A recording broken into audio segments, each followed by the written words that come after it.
Hey everybody, this is Allison. I am heading home from upstate New York, and I wanted to stop for a minute on my trip back into the city of Susquehanna, Pennsylvania, which is just south of the New York state border. And the Susquehanna is on the Susquehanna River, and as some of you might know, we did some ceremonies on the Susquehanna a bit ago. And so I'm driving in. I actually haven't, the reason I'm going to Susquehanna is because it was the childhood home of B.F. Skinner. And B.F. Skinner was essentially the creator of operant conditioning and behaviorism, and the training of human beings almost like as machines through rewards and treats and shocks and nudges. And it's had a profound influence on the educational system, but more so than that, I think as we see the rise of behavioral economics, it's going to become more and more important. And so the fact that, again, his childhood home is on the Susquehanna, and the Susquehanna is this sacred, powerful river, you know, and a very long river. We're up near the further out reaches of it. I thought it was worthwhile to come, and I'm going to actually go to his house. I have the address. It's 433 Grand Avenue in downtown Susquehanna. But I'm still a couple miles outside of town, and I'm driving in, and I see a sign for the restoration of the priesthood for the Church of Jesus Christ of Latter-day Saints.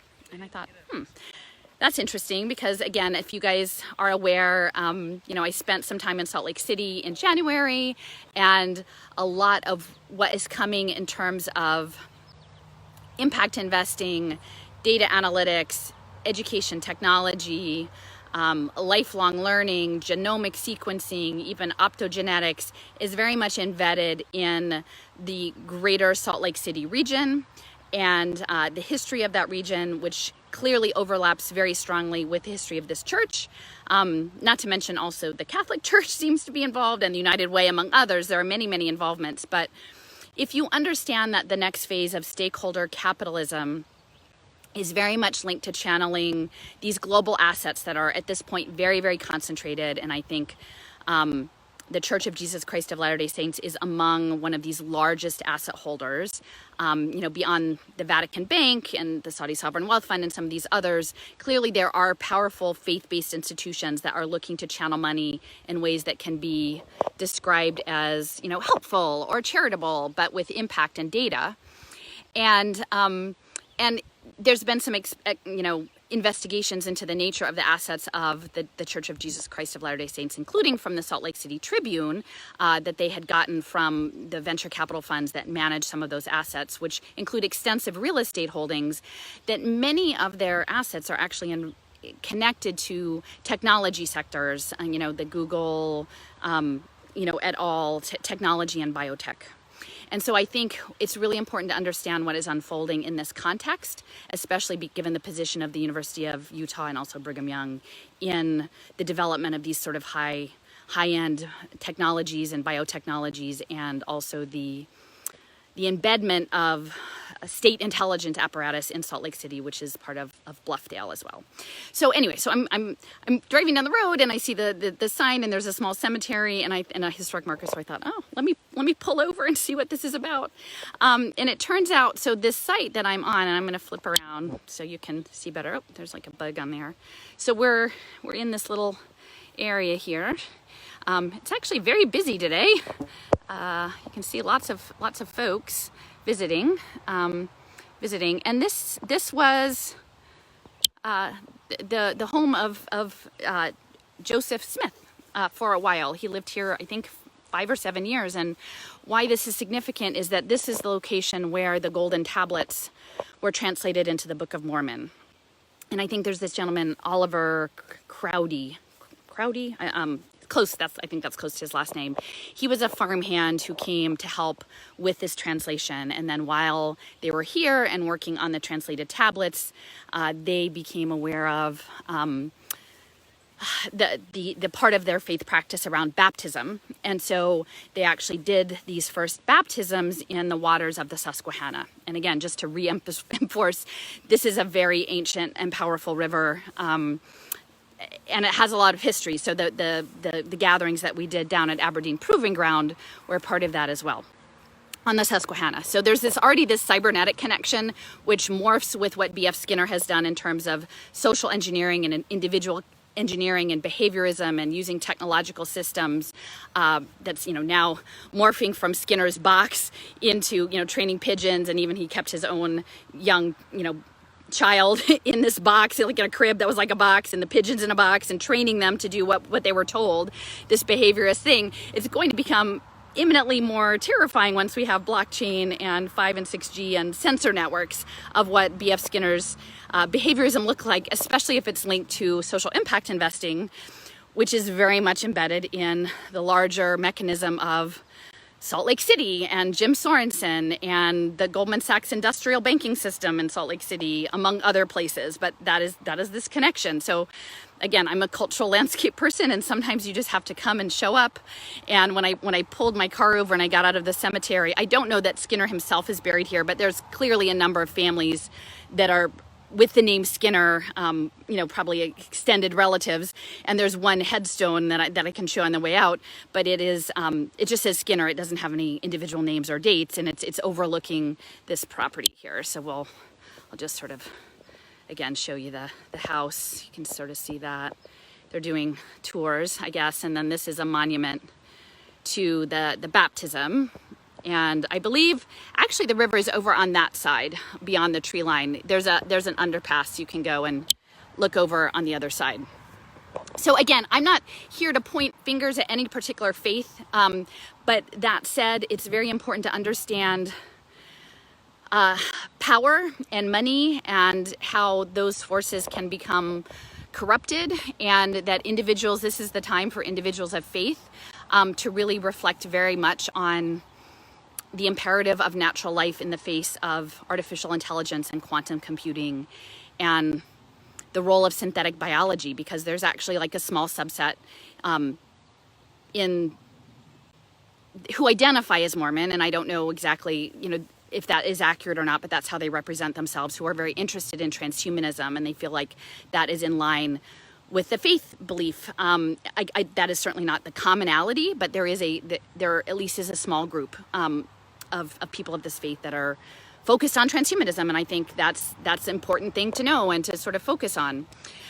So anyway, I'm going to go on to Skinner's house, and I made the acquaintance of wonderful people up here, including like a wonderful family that hosted me, and there was a young child that was in this family who was a very creative thinker and beautiful, like free spirit, and it was so nice to be around young kids playing outside under the apple trees, and just to channel that good energy. And this child brought me a dandelion, and the child is also homeschooled, and again, very creative, very not Skinner. So he gave me the dandelion, and I said, I will use this in my next ceremony that I do. In my next practice, I will take this with me. And I still had some dandelions in reserve from Isabel in England that I was going to bring to Skinner's house.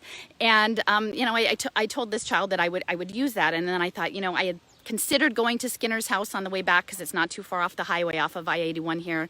And once I got the dandelion, I knew that I needed to come, because that is the type of education that we need for children, is a type of educational system that will cherish them and amplify their gifts and give them space to learn and grow. And that's not happening in a Skinner box. That's not happening in a Chromebook. That's not happening with educational technology, which is, again, very, very much centered in Salt Lake City. When I went there in January, a lot of the impact investors that were tied to educational technology had actually acquired the top of a mountain, Powder Mountain, to impose these digital education systems. So the fact that on my way here, there's this interesting overlap on the landscape of Skinner and the Church of Jesus Christ of Latter-day Saints.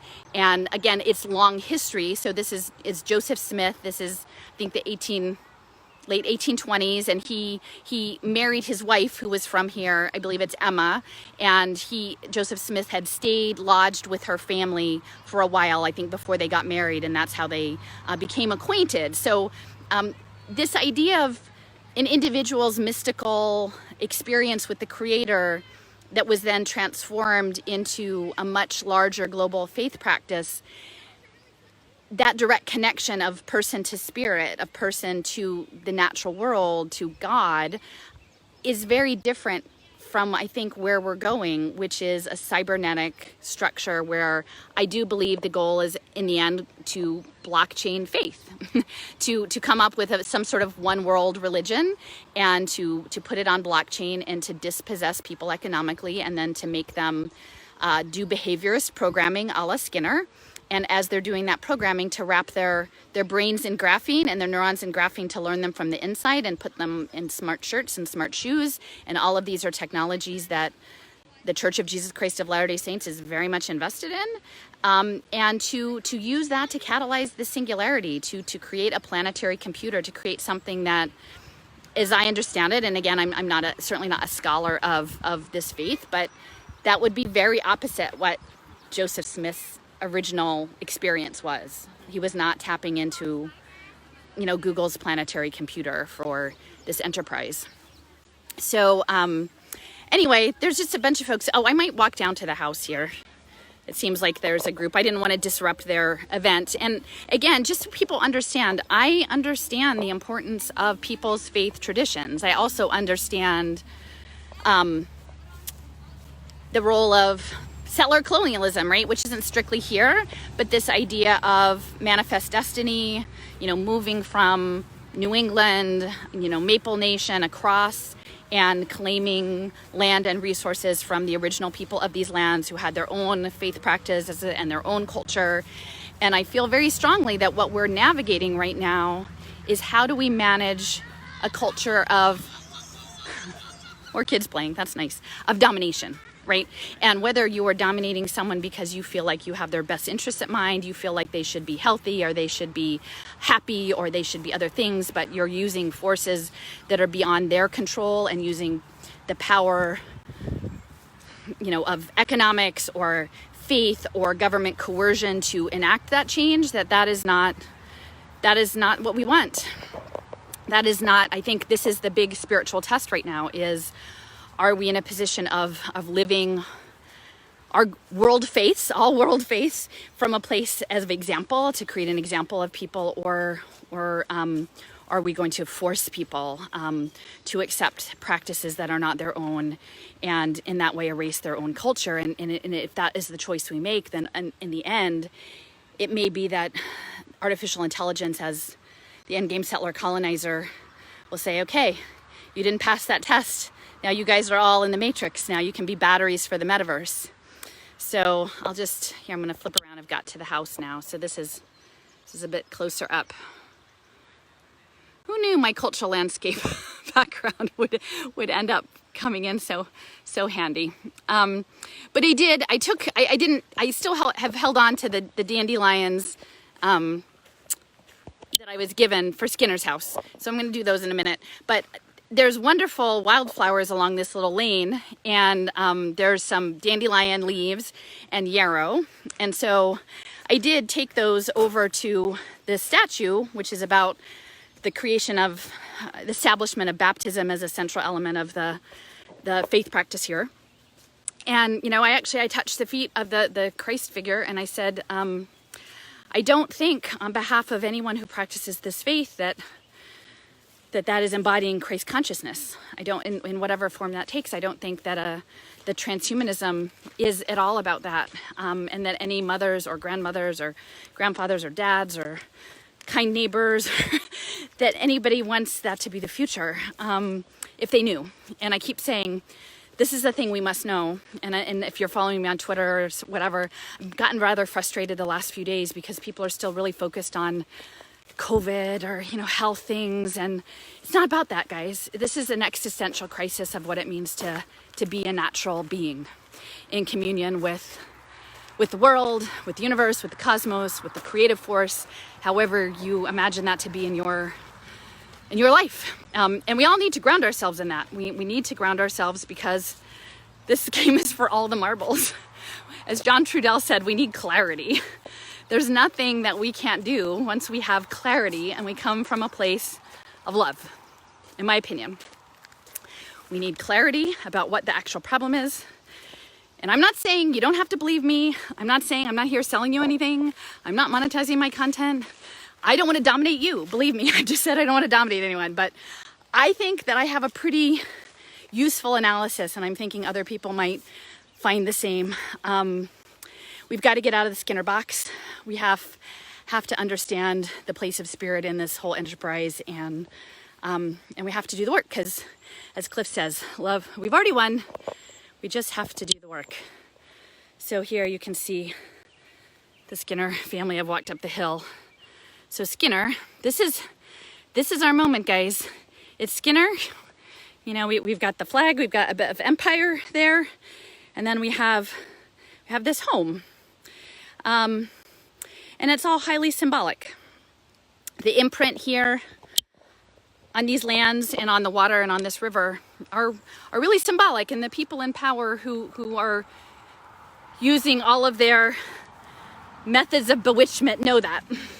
So anyway, who knew that I would end up on this road? But this is my road. I'm going to go on into town and see if I can find Skinner's house soon. Thanks for watching. Okay, so I've gone down the road a ways, and now I'm in Susquehanna, Pennsylvania. So this is, again, Pennsylvania. It's just south of the New York state line, and it's on the Susquehanna River, one of the branches.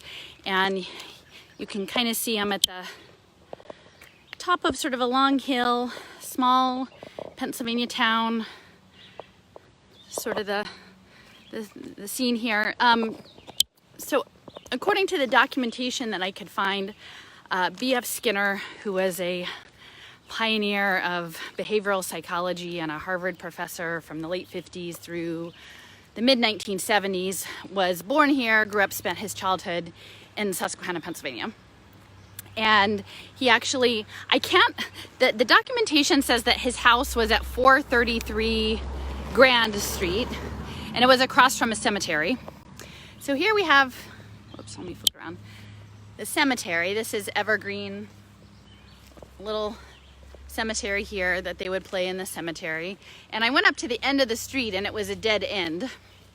And as far as I can tell, 433 Grand Street no longer exists, or it's not numbered in the same way. But we know it must have been one of the houses along this block. It's sort of a deep fall-away lot. So it dead ends up at the end of the block there, and then it's sort of one of these, you know, comfortable size houses here. Various states of repair, sort of four-square house. Here's some slightly smaller houses, and I can't find 433, but I do have, it's right in this block. And so again, just to reinforce, I had done a live a little bit ago at a cemetery outside of town, and I had pulled over because I had seen that in the cemetery there was a reference to restoration of the priesthood of the Church of Jesus Christ of Latter-day Saints, and that the home of Joseph Smith, he lived in for a while, his wife I think was from Susquehanna, was adjacent to this cemetery. And they actually had an infant son who died and was buried in the cemetery.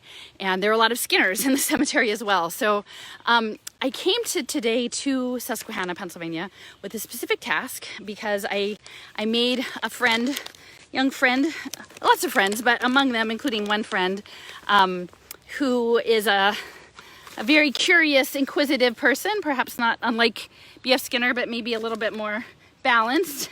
And he gave me a dandelion, and I said, oh, well, when the next time I do a little ceremony, I'll definitely bring your dandelion along. And I'm pretty sure I just got it last night. This one's still fresh. I think this is the dandelion. And, you know, I wasn't sure when I was going to do my next little revocation, and but I toyed with the idea of stopping by the Skinner homestead on my way up, because it wasn't that far off of I-81, and I thought when he gave me this flower that I needed to take it here, because what B.F. Skinner was known for, he was I'm just gonna sit down for a second, he was a psychology professor at Harvard. He spent almost his whole career. I think there was a brief time that he was at the University of Minnesota. But his focus was on operant conditioning and training people with rewards and punishments and reinforcement cycles to do what they were told. And I think clearly we can see in what has rolled out this past year how that works. Operant conditioning through media, through rewards and punishments, around all sorts of policies that don't otherwise seem to make sense and really impede on people's autonomy and their ability to live their own lives. So operant conditioning is actually really, really important to what we're dealing with right now in this, the Great Reset and this overall planetary computer plan and transhumanism centaurs, is that if you can make people more like machines, right? Like that's their intent. They want to make machines like people, and they want to make people like machines. And they're doing that through information communication. As my friend Joseph has said before, the key elements of communication is that you have two parties. You have a transmitter and you have a receiver, and that there's a commonly understood language between the two of them, so that you can decode the transmission. And it could be anything. It can be an alphabet.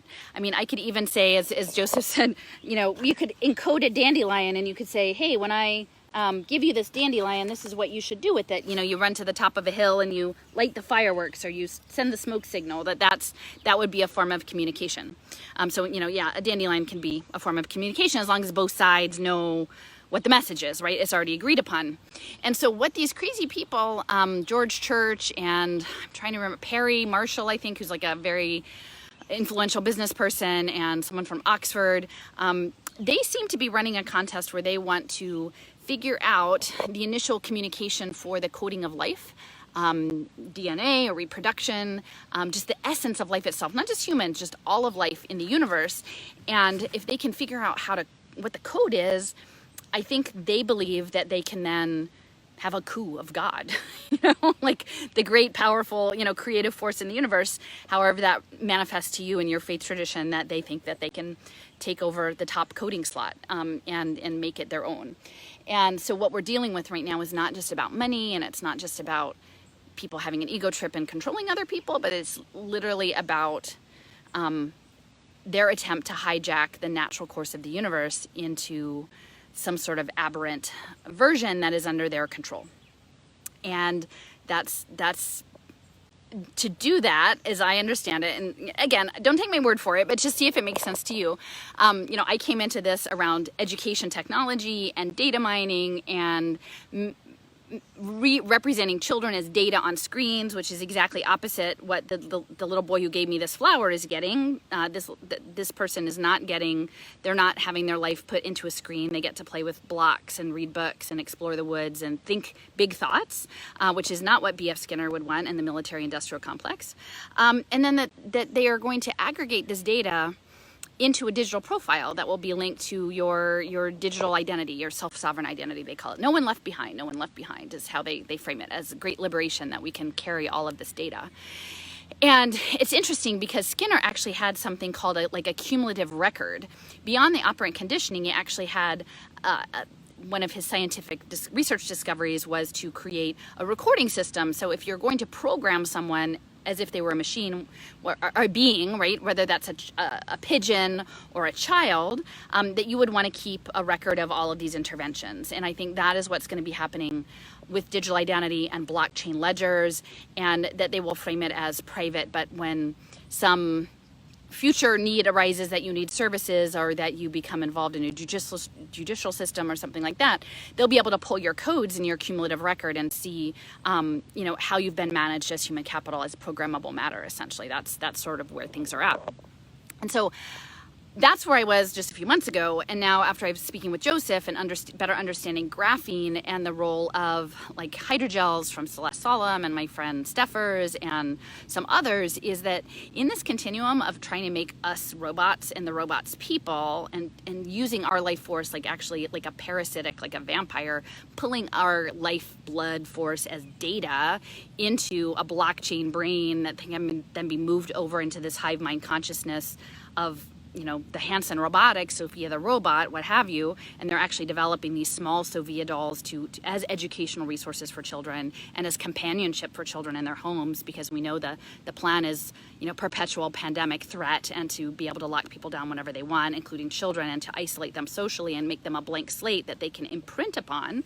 That a key piece of that is the nanotechnology, a lot of which is going to be tied to graphene due to its ability to channel electricity and convey information. It's very lightweight and very strong. And so it's crazy to think that it goes beyond just controlling children and programming their brains with AI to fit the kind of society that they want, which is not going to be a very good society. It's a society where they anticipate everyone's lost their jobs and they're just going to be given behavioral script and tracked as a human capital asset. But so it's not just to make money and it's not just to control, but it's actually to extract the data and possibly even use us through piezoelectric energy harvest as batteries to run this metaverse that they're building, which again, a metaverse is decidedly not a dandelion. It's not a dandelion, and I will show you. I brought some more. These are what's left from my ceremony on Onondaga Lake that we had, and these are beautiful dandelions actually from the south of England that my friend Isabella sent. So I saved some aside with the plans to come here to talk about Skinner. And again, it's a colonial project. This is a colonizing project. And in many respects, London and England is the extension of Rome, right? So if we consider the empire goes way back, at least to Rome, but then the papal bulls and London and the maritime slave trade, and then manifest destiny and empire through militarism. And now we've got to the point that these people have so much concentrated wealth and power that they think they can control it all. And as I always repeat, this is not a done deal, and love wins. Love wins in the end. But we actually are being tested, and we have to show up and say we don't want to be in the planetary computer. And it's to make us actually reconnect with nature. And I'll just say I picked this spot since I can't find the house. I'm under these two magnificent maple trees in the cemetery, and this is Maple Nation. So we were with all of our other beings that we're connected to, right? And they give us power, and we're all connected in this larger cosmic dance. So they're not going to prevail, but they're going to mess a lot of things up as they pursue their delusional ideas, I think. So that is why those of us who are in positions of being able to have clarity about what's happening and understand it not just as a medical thing, not just hang on every last word about the next like spike protein or what have you, that is a distraction from this imperial project. That's what we're actually in. We're in an imperial project, and they're trying to get us down to our cells. They're trying to colonize us down to our cells, and then they're trying to colonize the heavens, right, through their satellites and their surveillance tech that they're sending up into the sky. So they're, as Joseph says, full spectrum dominance. That is what these folks are seeking. But as we know, with the dandelion, you cannot dominate the dandelion because it has deep roots, it's deep rootedness, and it has it continues to spread amazing seeds, even like once it's, you can see these came all the way from England, and they were not, probably they were all still yellow when Isabella put them in the package, but they've sprouted. So here I'm gonna go sprinkle these seeds around Evergreen Cemetery. And so I guess I don't have an official refutation, but to the spirit of behaviorism, the behaviorism paradigm that was manifested through the dissonant mind of B.F. Skinner, who became a very powerful and influential person, and who came from a very religious family, but himself was an atheist, that we are transmuting this idea of living beings as engineered programmable matter, whether at the nanoscale or whether through satellite surveillance or wearable technology or AI education programs, that you do not have our consent to pursue that. And that is not what life is about. We're here to stand for natural life and interconnectedness and love and community and learning, lifelong learning, not on the blockchain, and to be able to have kids who can play in apple trees and build with blocks and envision a world that is outside of what Michael Bloomberg might think, or Pierre Omidyar, or Harold Lieber, or these people who think that they can control us, but we're beyond their reach. We are totally beyond their reach. So yeah, I guess this is sort of it. I'm gonna walk around a little bit in the cemetery where B.F. Skinner played, and excuse me. I needed to start this when I was younger, I think. Here, I'll turn it around so you can sort of see me as I'm walking. I'm gonna take these dandelions up here. I'm gonna leave some. I guess I'll take them up to where it's sunny so that they can maybe have a better chance at sprouting. Oh, look, Here's dandelions right here in the roots. Dandelions and the moss and and even in the decay, that is the growth, right?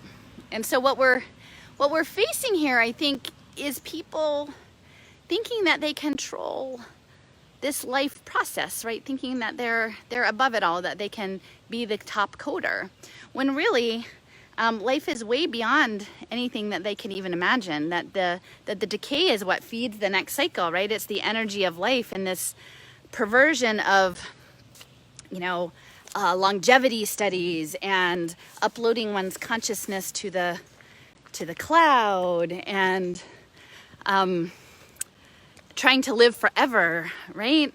I mean, we are spirits.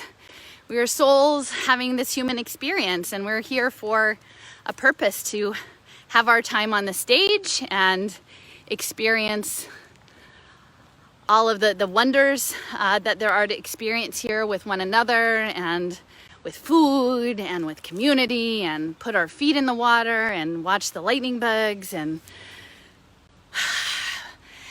have sorrows and have anger and do all of these things. We are not pigeons in a box.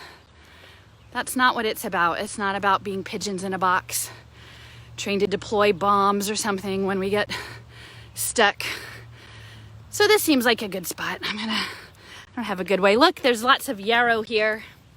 I saw some yarrow at the Joseph Smith house, and it was, I looked it up, the medicinal. I know it's a very ancient medicinal plant. You can see I don't know if you can see the dandelions.